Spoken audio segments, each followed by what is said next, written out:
Hello and welcome to the science classes. तो आज का हमारा टॉपिक है इलेक्ट्रोस्टैटिक करंट।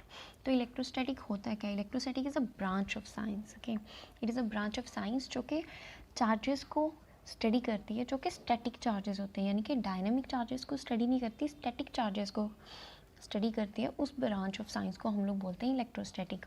वो जो फोर्स होती है इन स्टैटिक चार्जेस के बीच में, इनके फील्ड्स के बीच में और इनके पोटेंशियल्स के बीच में, उनको स्टडी करा जाता है इस ब्रांच ऑफ साइंस के अंडर। इनको हम लोग और इस ब्रांच को हम लोग इलेक्ट्रोस्टैटिक बोलते हैं।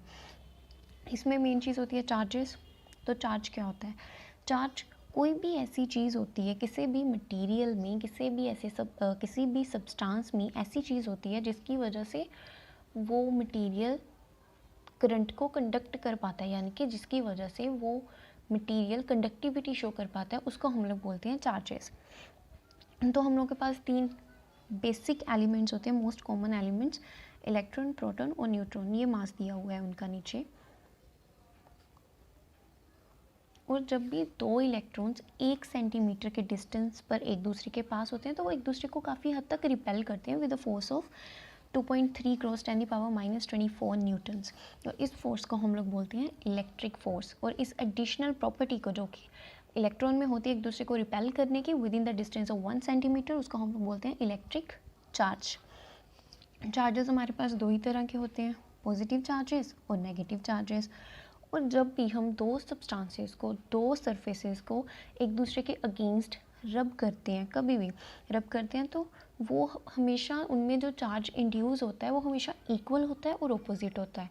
यानी कि अगर एक सब्सटेंस पर मान लो दो ऑब्जेक्ट्स लिए हमने, ऑब्जेक्ट ए और ऑब्जेक्ट बी, हमने इन दोनों को एक दूसरे के साथ रब किया, तो ए पर 2 यूनिट चार्जेस आ गया प्लस के और बी पर 2 यूनिट चार्जेस आ गए माइनस के। तो इक्वल और ऑपोजिट चार्जेस होते हैं इनमें। फिर आते हैं हमारे पास कंडक्टर, इंसुलेटर्स और सेमी कंडक्टर्स। कंडक्टर्स क्या होते हैं? कंडक्टर्स वो वाले सब्सटेंसेस होते हैं जो कि करंट को बहुत ईजिली अलाउ कर देते हैं कि वो करंट उनमें से पास कर सकता है। जैसे हमारे पास गोल्ड हो गया, सिल्वर हो गया, कॉपर हो गया, तो कंडक्टर्स में से जो करंट होता है वो बहुत ईजिली पास कर जाता है।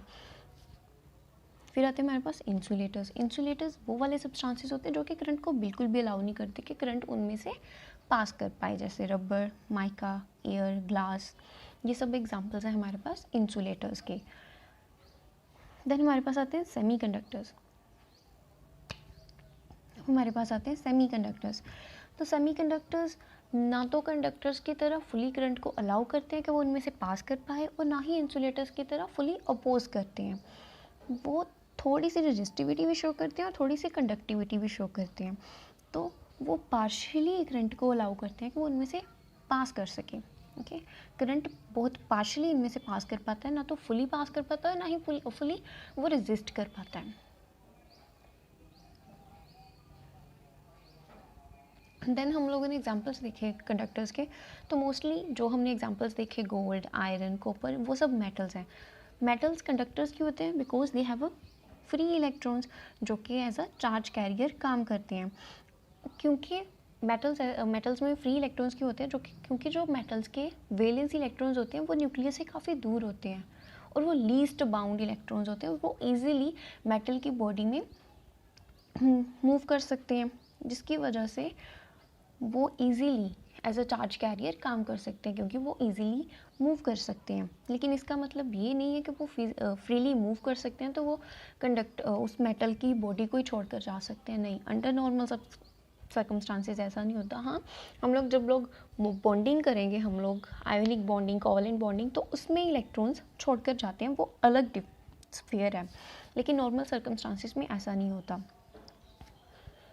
और अभी जो इंसुलेटर्स होते हैं उनमें तो हर एक इलेक्ट्रॉन न्यूक्लियस से बहुत टाइटली बाउंड अप होता है, तो जिसकी वजह से उनमें बिल्कुल भी फ्री इलेक्ट्रॉन्स होते ही नहीं हैं जो कि एज अ चार्ज कैरियर काम कर सकें। यहाँ पर सेमी कंडक्टर्स आना था, इंसुलेटर्स नहीं। सेमी कंडक्टर्स, उनमें क्या होता है, या तो उनमें पॉजिटिवली चार्ज होल्स होते हैं जो कि एज अ चार्ज कैरियर काम करते हैं, या फिर नेगेटिवली चार्ज इलेक्ट्रॉन्स होते हैं जो कि एज अ चार्ज कैरियर काम करते हैं।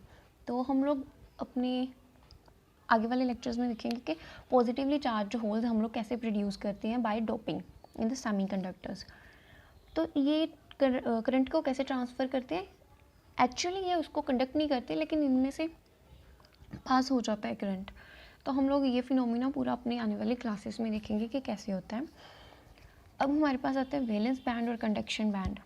वैलेंस बैंड क्या होता है, किसी भी एलिमेंट की जो वैलेंस शेल होती है, लास्ट वाली शेल जिसमें उसके वैलेंस इलेक्ट्रॉन्स पड़े होते हैं, उसको हम लोग बोलते हैं वैलेंस बैंड। और उसके बाद में आता है कंडक्शन बैंड। कंडक्शन बैंड वो वाला बैंड होता है जिनमें के इलेक्ट्रॉन्स जंप करके जाते हैं और वहाँ पर जाकर वो कंडक्शन कर सकते हैं, करंट के साथ करंट को कंडक्ट कर सकते हैं। तो इनके बीच में जो गैप है इसको हम लोग बोलते हैं फॉरबिडन एनर्जी और फॉरबिडन गैप।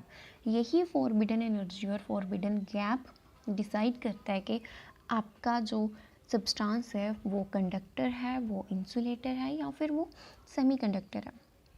तो इसमें से पता चलता है अगर तो ये बहुत ज़्यादा होगा, ये डिपेंड करता है कि एक इलेक्ट्रॉन को कितनी एनर्जी चाहिए यहाँ तक जाने के लिए। अब ये देखिए, मेटल्स में तो जो वैलेंस बैंड और कंडक्शन बैंड इन दोनों के बीच में जो डिफरेंस होता है वो होता ही नहीं है। एक्चुअली डिफरेंस होगा क्या, क्योंकि ये तो ओवरलैप कर रहे हैं एक दूसरे के साथ, इनमें बिल्कुल डिफरेंस नहीं होता, जिनकी वजह से इनकी कंडक्टिविटी काफ़ी हाई होती है, क्योंकि इनको बहुत कम एनर्जी चाहिए होती है वैलेंस बैंड से कंडक्शन बैंड में जाने के लिए। फिर आते हैं हमारे पास इंसुलेटर्स।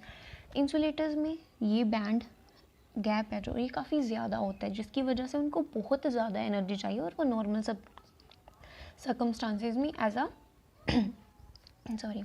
वो नॉर्मल सर्कमस्टांसेस में एज अ कंडक्टर काम नहीं कर सकते, वो इंसुलेटर्स होते हैं, क्योंकि उनमें बैंड गैप बहुत ज़्यादा होता है। फिर ये रहे सेमीकंडक्टर। सेमीकंडक्टर्स में क्या होता है, ना तो ये ओवरलैप कर रहे हैं इनकी तरह और ना ही इनमें बहुत ज़्यादा गैप है इंसुलेटर्स की तरह, तो इनमें बहुत थोड़ा गैप होता है, बहुत कम गैप होता है, बैंड गैप। इसके बाद एक और फिनोमिना होता है हमारे पास सुपर कंडक्टिविटी। सुपर कंडक्टिविटी क्या होता है कि जो हमारी ओमिक रेजिस्टेंस होती है किसी भी मेटल की, वो डिक्रीज़ कर जाती है with the decrease in temperature. एक सर्टेन टेम्परेचर तक जाकर वो बिल्कुल डिक्रीज़ कर जाती है, जिस टेम्परेचर को हम लोग बोलते हैं उस मेटल के लिए क्रिटिकल टेम्परेचर। और हमारी जो रेजिस्टेंस होती है इट बिकम ऑलमोस्ट ज़ीरो, वो बिल्कुल ज़ीरो हो जाती है। और जो हमारी मेटल की कंडक्टिविटी होती है वो बिल्कुल इनफाइनाइट चली जाती है, जिसकी वजह से वो हाईली कंडक्टिविटी शो करता है। तो जो मेटल्स ऐसा फिनोमिना शो करते हैं उसको हम लोग सुपर कंडक्टर्स बोलते हैं और इस फिनोमिना को सुपर कंडक्टिविटी बोलते हैं। डिफरेंट मेटल्स के लिए डिफरेंट क्रिटिकल टेम्परेचर होता है जिस पर वो इनफाइनाइट कंडक्टिविटी और ऑलमोस्ट ज़ीरो रेजिस्टिविटी शो करते हैं। तो मरकरी का एग्जाम्पल दिया हुआ यहाँ पर, मरकरी 4.1 केल्विन पर बिल्कुल सुपर कंडक्टर की तरह काम करता है। हमारे पास कुछ एप्लीकेशंस भी हैं इनकी। सुपर कंडक्टर्स को यूज़ करा जाता है बहुत स्ट्रॉन्ग इलेक्ट्रोमैग्नेटिक्स बनाने के लिए, और सुपर कंडक्टर्स को यूज़ करा जाता है to produce high speed computers. High speed computers को बनाने के लिए भी सुपर कंडक्टर्स को यूज़ करा जाता है। अब ये क्वेश्चन आते हैं कि चलो हमने बोला कि मेटल्स में फ्री इलेक्ट्रॉन्स होते हैं, इसकी वजह से वो लोग एज अ कंडक्टर काम करते हैं।